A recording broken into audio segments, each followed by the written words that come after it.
Houston, the nation's fourth largest city, is virtually paralyzed tonight. Huge swaths are underwater in the wake of hurricane, now tropical storm Harvey. At least 8 people are dead, thousands rescued, untold numbers stranded. About 30 inches of rain has fallen already, with 20 more inches possible. Special correspondent Christopher Booker reports from Houston. Hour by hour, the water keeps rising and rescuers keep going with whatever is at hand. It's just going to get worse, and if they don't get out today, they're going to have to get out tomorrow or the day after anyway. Power is not going to come back, so might as well just get out, try to ride it out outside at a shelter. Whole communities have already been inundated, and officials opened 2 reservoirs today to ease pressure on dams and protect the city's business core. It could also mean thousands more homes may flood. That's lent new urgency to the round-the-clock rescue efforts. All over the city, impromptu rescue operations are underway. In this apartment complex, the neighbors are going door to door, encouraging people to leave. The Houston Mayor, Sylvester Turner. The rescues, because that's a number one priority, is getting to the people in the city of Houston who may remain in their homes in stressful situations, and we want to get to them today. That's our goal, is to try to reach everyone today. A Harvey made landfall near Corpus Christi late Friday night, then stalled, all the while dumping rain measured in feet. Now, the storm is expected to dip back into the Gulf of Mexico, then hit Houston for a second time by Wednesday. Today, Governor Greg Abbott activated all 12,000 members of the Texas National Guard for search and rescue missions. But it's still not enough, and civilians from Texas and beyond have volunteered boats and trucks to help overwhelmed first responders. Just got to look out for everybody. It's overwhelming. The amount of rain is too much for the first responders. You know, they need help. Over the weekend, some people were airlifted from roofs by Coast Guard helicopters. Others ferried off on boats. Thigh-deep water current was strong, and they helped us up to the military truck that evacuated us over here to the library, so we're just happy to be okay. For rescuers and rescued alike, it's risky business. As you're walking through the water is actually moving pretty rapidly past you, and the other danger is you take each step, you're not exactly sure what you're going to step on or how deep it is or how shallow it is. You're constantly getting jostled back and forth. Many of Houston's main roadways are still impassable today. This map shows where high water has made travel all but impossible, except by boat. For those forced from their homes, the scope of what's been lost is sinking in. I have 3 feet of water in my house, 3 feet in my bed, in my hospital bed at the house, because I'm bedridden. There's water in all the beds in the house. We've lost every strip of furniture, every couch, everything. Houston's George R. Brown Convention Center housed thousands of New Orleans victims during Hurricane Katrina in 2005.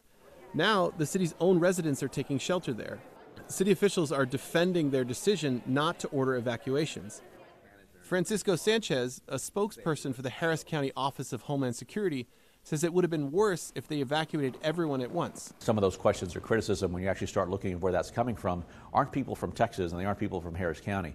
Our community here understands hurricanes. Some coastal Texas counties did evacuate Friday night, but the sheer destruction will take months, if not years, to clean up. We don't have any electricity. There's no water. So basically, we still breathing. But it humbled us. It really did. If nobody's humbled by this, something's wrong. Do you guys need water? Volunteers arrived in Rockport, Texas to hand out water bottles.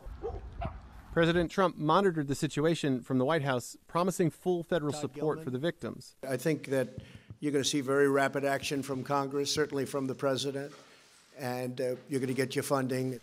The president and Mrs. Trump plan to travel to Corpus Christi themselves tomorrow, then to San Antonio. Mr. Trump has also declared a separate emergency in Louisiana. That report from special correspondent Christopher Booker, who joins me with more now. Christopher, where are you and what are you seeing right now there in Houston? We're just west of downtown Houston, and we're really seeing what's being seen all over the city. Scenes like this are playing out everywhere. We drove a little bit around today. Everywhere we went, we hit streets just like this. And what's of the many, many amazing things is that all the people that are coming out and forming these impromptu rescue units, just as we've standing here just a moment ago, a family walked past with a young child, and the woman was very, very pregnant. It's just unbelievable. Chris, you get the sense that people are banding together and relying on each other as much as they can, not necessarily waiting for the authorities to come rescue them. Is that what you're seeing? We spent some time earlier this afternoon with a group of neighbors who had formed an impromptu rescue chain where people were going into this apartment complex with boats, encouraging people to leave their homes. And once the people got out of their homes, they then went to the next node of this chain where the people were directing them to shelters or to hotels. And this was all organized on the scene in the moment. What does surprise me as I see this scene there with the driving rain and a lot of water behind you is there's still quite a bit of activity. What is going on there right now? What are people doing?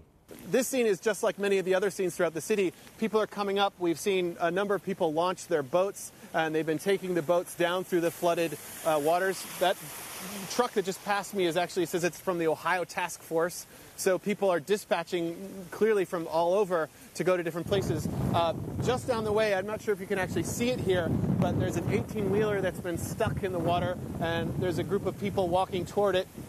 Also, people seem to be coming out from the right here as they're basically making their way towards higher ground.